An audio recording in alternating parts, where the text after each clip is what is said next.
When the signal first reached the Sol relay, no one on Earth knew what it meant. The automated detectors flagged it as non-random, narrowband, and modulated with repeating structure. Definitely artificial. What made every xenolinguist on the planet scramble for their coffee was its metadata, a universal prime number header used only in one type of transmission, a distress call, and it wasn't local, not even close. Dr. Mara Ellen, chief linguist of the Deep Space Communications Array, stood over the holographic projection of the spectral patterns, her fingers splayed on the interface. "Origin vector?" she asked. "Triangulated across 4 antennas," her assistant Hector replied. "Source is approximately 42 light-years out, near the system catalogued as RS-91. The modulation is, well, it's definitely not human." Mara expanded the waveform. There were 3 intertwined signals, not perfectly synchronized, almost like 3 voices trying to chant in unison. Panic bled through the modulation. The energy spikes were too high for calm speech. "If this is legitimate," she murmured, "someone out there is in serious trouble." What she didn't say was what she was thinking. Humans were the last species any sane civilization would want showing up to help. Humans were problem solvers, yes, but they solved things with the same enthusiasm that ancient apex predators solved territorial disputes.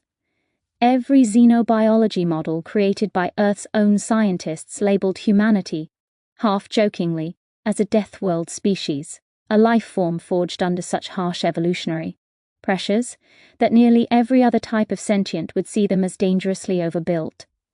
But a distress call was a distress call. Earth answered. The ESF Resolute, humanity's newest long-range exploration vessel, launched 6 months later. Captain Rylan Voigt stood at the command deck as the starship slipped into the jump corridor, the fabric of space-time rippling like disturbed water around the ship. From the viewport, the stars stretched into bright threads. "Jump to RS-91. Vector confirmed," the navigator announced. "ETA, 2 months subjective," Rylan nodded. "Let's go meet our neighbors." It wasn't bravery that earned him command, it was reputation. Rylan Voigt had ended the Theta Belt crisis by charging a pirate dreadnought with nothing but a cruiser and audacity that bordered on insanity. If aliens needed help, Earth wanted a man who showed no hesitation, only momentum. The crew was a curated selection of the best. Dr. Mara Ellen, the linguist who first decoded the signal, Lieutenant Uzoma Chika, a cybernetics expert with reflexes enhanced by neural mesh, Dr. Lyra Patel, biologist, and Chief Engineer Mikkel Sorensen, whose motto was, "If it breaks, I'll make it better." They were, in short, the most dangerous rescue team in the quadrant. Arrival. The RS-91 system was quiet. Too quiet. The moment Resolute dropped out of jump, sensors screamed warnings across the entire ship. "Captain, yes, that's debris," Uzoma reported. "Lots of it. Metallic fragments, no active power signatures." "Scan for survivors," Mara ordered before Rylan could speak. Lyra swallowed. "I'm picking up biological residue, not human, and not alive." The distress call had been continuous, repeating for decades, but apparently whoever sent it never stopped to turn it off. "They're gone," Rylan murmured. He hated the feeling settling in his gut, a combination of failure and anger. "But something must have happened. We find answers." Uzoma pointed to a glowing structure orbiting the system's 3rd planet.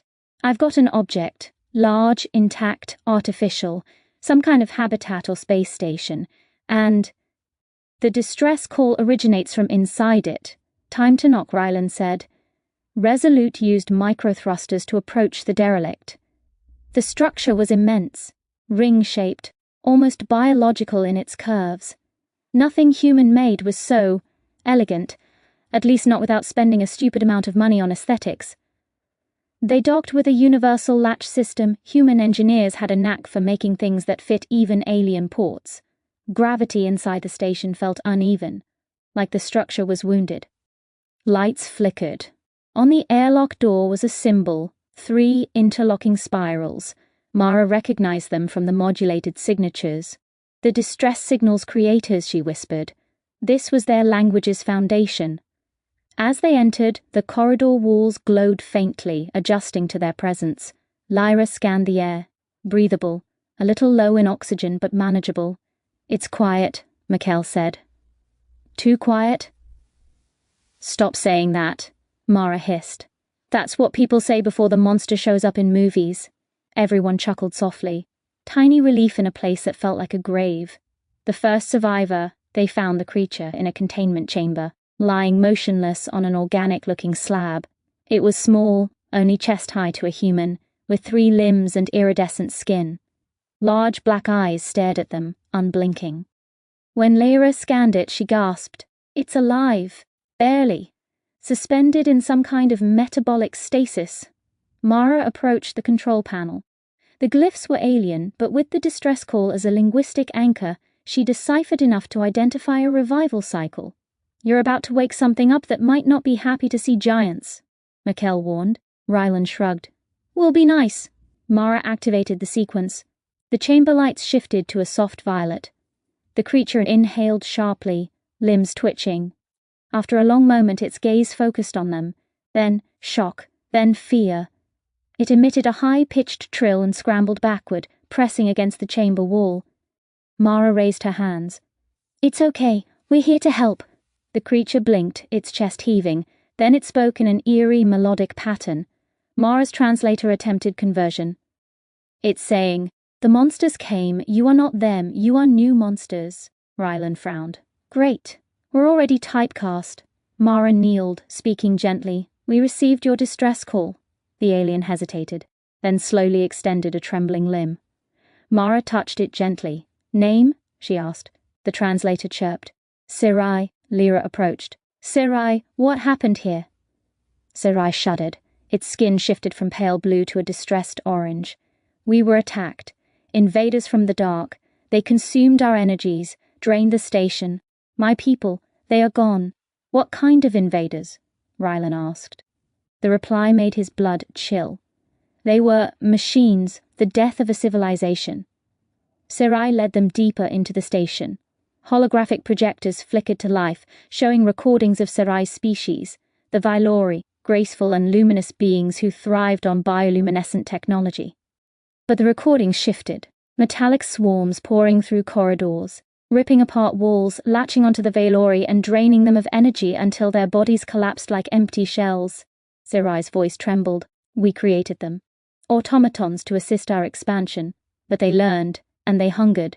Energy was their food. We were energy. Rylan clenched his fists. Your own machines turned on you? Yes, Sirai whispered. We fled here. We broadcast for help. But no one came. Not in time. Mikkel exhaled sharply. Except us. Sirai stared at them. You came. But why? You do not know us. Because somebody needed help, Rylan said simply. Sirai tilted its head. Strange, dangerous beings who answer cries of the weak. Mara laughed softly. Yeah, that's us. But before they could continue, Uzoma's voice crackled over comms. Captain, we've got a problem. A big one. The machines return. Back on the Resolute, proximity alarms blared.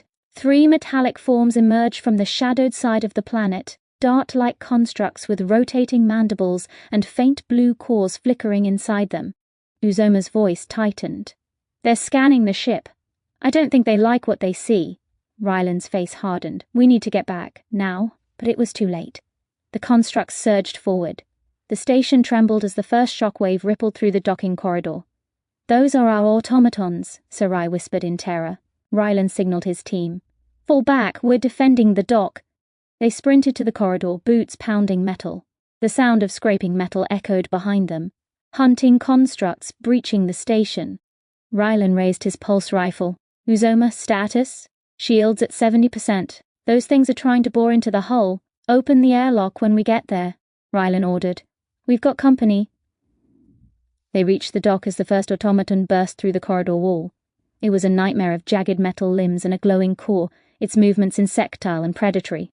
Lyra screamed, firing her shock pistol. Electricity flared across the construct. It paused only a moment.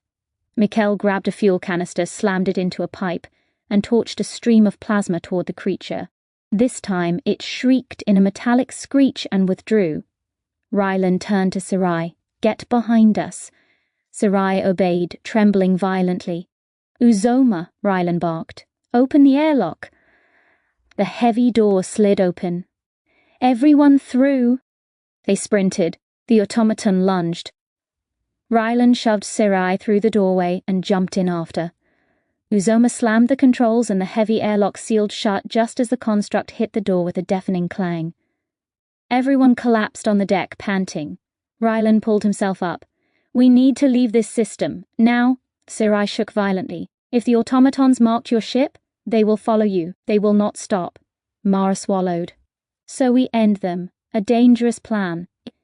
In the war room, the team gathered with Sci-Fi, who hovered anxiously near the holographic table. Mikhail gestured toward the projection of the station. "Their machines operate by extracting energy from anything they encounter. They're basically vampiric drones." Lyra nodded. "And they're drawn to high-density power sources." Uzoma raised an eyebrow. "Like our jump core." Rylan frowned. "So what you're saying is, we use ourselves as bait." Mikhail smirked. "Well, technically we use a remote core." Rylan crossed his arms. "Explain." Mikhail brought up a schematic. "We detach a jump core module and overload it. Its energy signature will be irresistible to the automatons. They'll swarm it. Then we detonate the module using a compressed singularity charge." Mara blinked. "A what?" "Tiny black hole," Mikhail said proudly. "Very momentary, very sucky." Lyra groaned. "You scare me sometimes." "It'll annihilate them," Mikhail said. "All of them in range. And if they've got linked behavior, the destruction of a central cluster may disable the rest." Sci-Fi slowly lifted its head. "If you do this, my people's killers will finally be gone." Rylan met the alien's eyes. "We don't leave unfinished jobs. The battle." Resolute detached the core module and towed it to the planet's dark side. The automatons reacted instantly. Dozens emerged from the atmosphere, converging like a swarm of angry hornets. "Movement increasing," Uzoma said. 70 units. 80. 90. Rylan felt the ship vibrate as the drones closed in. "Distance?" he asked. 500 meters and closing." "Mikhail, ready the charge." Mikhail's hands flew over the controls. "Initializing singularity. 3 minutes." The swarming constructs lashed out with cutting beams, slicing at the decoy module. Sparks showered the darkness. 2 minutes. Sci-Fi watched the swarm with trembling limbs, its skin flickering with shifting colors of fear and hatred. "Rylan," Lyra whispered, "if they break through before the charge is ready." He didn't let her finish. "They won't." 1 minute. The swarm grew frantic. The drones tore into the module's armor. 30 seconds, Mikhail said. Rylan exhaled slowly. "All hands, brace." The module cracked, energy spilled out, and the machines went wild. 10 seconds. Sci-Fi covered its eyes. 3, 2, 1, detonating. Mikhail slammed the control. Light vanished. Reality twisted. A tiny singularity blossomed at the module's heart, devouring the swarm in a silent implosion. When it collapsed a moment later, nothing remained, not even debris. Uzoma stared. "They're gone." Sci-Fi exhaled a soft, melodic sound that might have been a sob. Rylan nodded. "Let's make sure." Scans confirmed 0 construct signatures. The Vaelori's nightmare had ended. A new beginning. Resolute carried Sci-Fi home. There were no other survivors. Sci-Fi was the last Vaelori. Earth welcomed the small alien like a lost traveler. Mara's team established a cultural institute dedicated to preserving Vaelori knowledge. Lyra worked tirelessly on helping Sci-Fi adapt to Earth's environment. One evening, Sci-Fi stood with Rylan at the observation deck of the institute, watching the sun set over the ocean. The waves reflected orange light, almost the same color Sci-Fi turned when anxious. But this time its skin glowed a serene lavender. "You came," Sci-Fi whispered, "across the void. Though you owed us nothing." Rylan shrugged. "Everyone deserves help. You're kind. You frighten me still. But also," Sci-Fi searched for the word, "comfort me." Rylan chuckled. "We'll take that as a compliment." Sci-Fi faced him. "Deathworlders came to answer our cry. And you brought not death, but hope." Rylan looked at the horizon. "We try." Sci-Fi touched the glass gently. "Maybe one day the Vaelori will live again." Rylan nodded. And will help with that too, because humans didn't run from monsters. Humans ran toward them, and sometimes that made all the difference.